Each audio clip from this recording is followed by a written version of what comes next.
بسم اللہ الرحمن الرحیم، السلام علیکم ورحمۃ اللہ وبرکاتہ۔ میں حنیف عمران اور آپ دیکھ رہے ہیں جائزہ، اور آج ہمارے ساتھ بڑی اہم شخصیت، ہمارے پرانے دوست اور ہر دل عزیز شخصیت کچہری کی خوبصورت قانون دان، سینئر قانون دان۔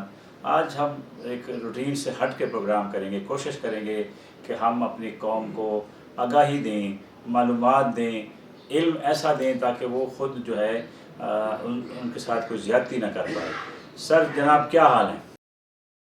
السلام علیکم۔ واجد بابا صاحب ہمارے ساتھ موجود ہیں۔ جی کیا حال ہے حضور؟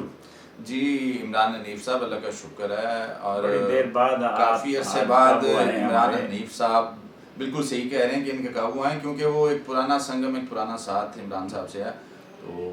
عمران صاحب بھی مصروف رہے، یہ ایک بڑے صحافی ہیں، ایک نامور صحافی ہیں۔ اور سر اب مدعے کی طرف آتے ہیں، اور آپ کی اس نشست کا فائدہ اٹھانا چاہوں گا اپنے لیے، اپنی قوم کے لیے۔ جی جی سب سے پہلے تو میرا یہ سوال ہے کہ جب دو جوڑے آپس میں اکٹھے ہوتے ہیں جی تو پہلے کہتے ہیں آئی لو یو، پھر آ جاتا آئی ہیٹ یو، پھر آئی کل یو۔ مختصر یہ ہے کہ آج کل عدالتوں میں بھی آپ کے ساتھ ہی تھا، کچہری میں ہم نے جو کیا ہے ابھی، اتنی تعداد میں طلاقیں اور کھلے اور مطلب لڑائی جھگڑے،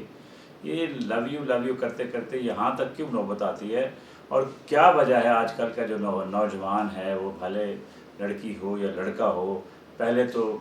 عشق کی گہرائی میں نیچے چلے جاتے ہیں، تو پھر اچانک ان کو کیا ایسا ہو جاتا ہے؟ خلوص کم ہو جاتا ہے یا کوئی ترتیب غلط ہو جاتی ہے؟ کیا کہیں گے؟ یہ طلاق کی شرح جو ہے ہمارے پاکستان میں بڑھتی جا رہی ہے۔ یہ جہاں پہ ایک قانونی مسئلہ ہے یا قانونی معاملہ ہے، وہاں پہ زیادہ یہ معاشی اور معاشرتی مسئلہ ہے عمران صاحب۔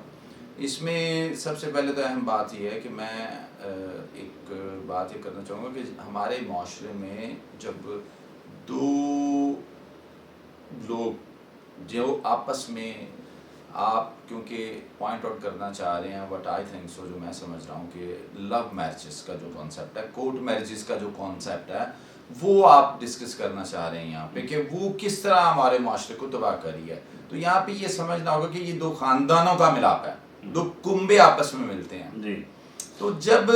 ملاتے تو دو بچے ہیں، لیکن افسوس یہ دیکھیں نا اب یہاں کہاں تک ہم چلے گئے ہیں۔ دیکھیں نا، دو خاندان کے جذبات کو روند کر بچے اکٹھے ہو جاتے ہیں، اور پھر دو خاندان جڑ بھی جاتے ہیں، لیکن اچانک وہ بچے پھر کہتے ہیں جی ہمیں تو نہیں رہنا ایک دوسرے کے ساتھ۔ میں یہ اسی طرف آ رہا ہوں کہ یہ جب تک، کیونکہ وہ فلٹریشن کا ایک پروسیس ہوتا ہے، جب آپ بڑوں کے نقش قدم پہ چلتے ہیں، بڑوں کی باتیں سنتے ہیں، بڑوں کے جو فیصلوں پہ عمل کرتے ہیں،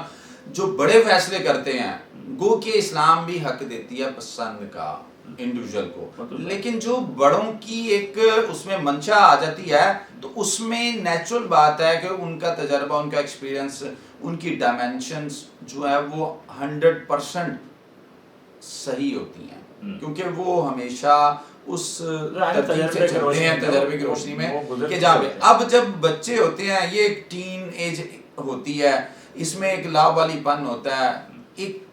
جذبات ہوتے ہیں آپ کہہ لیں، تو اس میں آ کے پھر جب یہ ایشوز ہوتے ہیں، ایک تو کورٹ میرجز کے، لو میرجز کے، جیسے آپ نے کہا کہ لو، ہیٹ اینڈ آفٹرورڈز کل، کہ یہاں تک باتیں چلی جاتی ہیں، تو اس میں جو ہے نا، دلہا نے دلہن کو مار دیا، دلہن نے دلہے کو مروا دیا، یہ اس قسم کے کیسز رپورٹ ہوئے۔ اس میں وہ ایک، یہ تو کورٹ میرجز آ گئی، اس کے علاوہ بھی آگے اگر آپ دیکھیں تو بے شمار شادی شدہ جوڑے جو ارینج میرج سے بھی شادی ہوئی ہوتی ہیں، وہ آگے چل کے پرابلمز کریٹ ہو جاتی ہیں، وہ تو پھر ماں باپ کے لیے عبرت کا نشان بنا دیتے ہیں نا کہ آپ نے کرائی تھی، یہ آپ نے کرائی تھی۔ اس میں تو جب یہ خود کر لیتے ہیں تو پھر کسی کو کہہ نہیں پاتے۔ اس میں بے شمار چیزیں ایسی ہیں۔ سب سے پہلے اور اہم چیز تو جو سوشل میڈیا، یہ ٹیکنالوجی جو ہے نا، اس نے فاصلے کم کر دی ہیں، ربط آسان کر دیا، رابطہ جو ہے انسٹنٹلی ہو جاتا ہے۔ وہ تو آسان ہو گیا، لیکن اس لیے جو جس تیزی سے آگے بڑھتا ہے رشتہ، اسی تیزی سے پھر سر بات یہ ہے نا، یہ تو کہہ دیں یہ جذبہ ہے ایک، جی یہ ایک جذبہ ہے۔ جب آپ، میں ویسے یہاں پہ انپٹ دوں گا، ایک مارجنل لا آف یوٹیلیٹی ہے جس میں آپ کی جیسے جیسے طلب حاصل ہوتی جاتی ہے، وہ طلب کم ہوتی جاتی ہے۔ دوسرا اس کے علاوہ بات یہ ہے کہ ایک نیچر ہے کہ جس چیز کی، جو چیز آپ حاصل کر لیں تو اس کی وہ اہمیت جو ہے نا آپ کھونا شروع کر دیتے ہیں۔ کیونکہ اس میں ترتیب نہیں ہوتی، اور پھر ایک کیوس کا سما بن جاتا ہے جب لڑکی بھاگ جاتی ہے گھر سے، تو لڑکی جن کے گھر سے بھاگتی ہے وہ پھر کرمنل کاروائی جو ہے نا دوسری سائڈ پہ کوشش کرتے ہیں کرنے چاہیے، نہیں ہوتی ہے سر، اغوا کا پرچہ 99% کیسز میں دیکھا ہے، کوئی غریب بھی ہے نا جس کا کوئی بھی سنوائی نہیں کرتا تو پولیس اس کا مقدمہ رجسٹر کرتی ہے اور پھر اس پہ کاروائی انیشیٹ ہوتی ہے۔ ابھی کورٹ میرج ہو جائے تو پھر وہ کاروائی تو ختم ہوگی نا سرکار؟ سر اسٹل بھی کورٹ میرج اگر ہو جائے، کورٹ میرج آپ کر لیتے ہیں، لیکن جو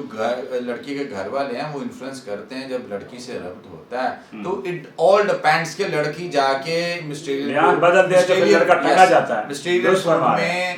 اپنا بیان کیا ریکارڈ کرواتی ہے۔ جو بیان وہ ریکارڈ کرواتی ہے، اگر وہ کہہ دے کہ میں اپنی مرضی سے نہیں آئی، مجھے یہ اغوا کر کے لایا یا بھگا کے لایا یا مجھے اس نے ورغلایا پھسلایا، ایون یہ بھی، تو وہ پھر کاروائی اس لڑکے کے خلاف ہوتی ہے۔ تو دوسری طرف سب چلتے ہیں۔ اور دوسرا آپ نے طلاق کی بات کی، طلاق کی اور خلا کی بات کی۔ اب عدالتوں میں جو کیسز ہوتے ہیں وہ خلا کے آتے ہیں زیادہ، کیونکہ طلاق تو مرد کے ہاتھ میں ہے، وہ جب چاہے یونین کونسل میں ایک نوٹس بھیجے طلاق کا اپنی بیوی کے خلاف اور ساتھ ایک نوٹس سرو کر دے بیوی کو،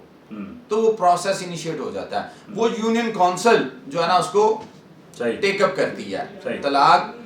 اگر طلاق کی بات کریں وہ اس کے لیے کورٹ میں آنے کی ضرورت نہیں پڑتی۔ ہاں یہاں پہ یہ دیکھنے میں آیا کہ جو خلا کے معاملات ہیں، جو خاتون جو ہے وہ خود علیحدگی اختیار کرنا چاہتی ہے، اپنے نکاح کو منسوخ کرنا چاہتی ہے، وہ عدالت میں خلا کا دعویٰ دائر کرتی ہے۔ کچھ تو ایسے کیسز بھی ہیں واجد صاحب کے گھر بیٹھی ہوتی ہے اور پھر خلا کا دعویٰ بھی دائر کر رکھا ہوتا ہے، پتہ بھی نہیں چلنے دیتی، اور اس کے بعد طلاق لے کے سر یہ تو ویری کرتا ہے، نکاح بھی کر لیتی ہے۔ یہ تو معاشی، یہ میں نے آپ کو یہ حالات بھی آئے ہیں، میں نے یہی کہا کہ یہ تو معاشرتی اور معاشی معاملہ ہے کہ وہاں سے، لیکن یہ بات آپ ایک میں ناظرین کو بتا دوں کہ جب تک سرٹیفکیٹ یونین کونسل سے ڈیورس سرٹیفکیٹ افیکٹ نہیں ہوتا، وہ جاری نہیں ہوتا، تب تک جو ہے وہ علیحدگی نہیں ہوتی، تنسیخ نکاح نہیں ہوتا۔